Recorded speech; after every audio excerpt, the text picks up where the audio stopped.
राजासारखी लोक बाहेर देशातून येतात इथे, बाहेर राष्ट्रातून, आणि इथं आग लावून जातात.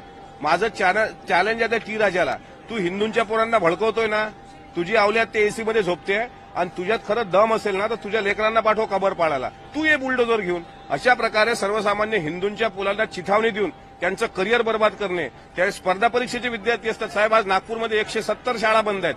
म्हणजे विद्यार्थ्यांचं नुकसान, शेतकऱ्यांचं नुकसान, शैक्षणिक नुकसान, आणि ही नुकसान करायला टी राजासारखी विकृत माणसं भाग पाडतायत. आणि महाराष्ट्रात सुद्धा दुर्दैवानं अशा पद्धतीनं जबाबदार पदावर असलेले मंत्री, जबाबदार पदावर असलेले आमदार असं वक्तव्य करून दोन समाजामध्ये तेढ निर्माण करत असतील तर हे कुठल्याही पद्धतीने सहन होण्यासारखं नाही. काल पुरोहित नावाचा खासदार काय बोलला, छत्रपती शिवाजी महाराजांचा अवमान होईल असं बोलला.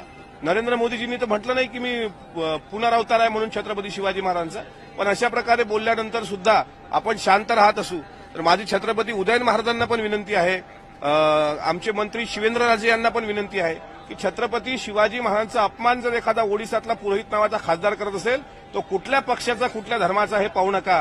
कोरटकर असेल, पुरोहित असेल किंवा हा सोलापूरकर असेल, अशा विकृतींना तुम्ही योग्य वेळी ठेचलं नाही तर उद्या चालून कोणी गल्ली बोळातला येऊन शिवाजी महाराजांचा अपमान करून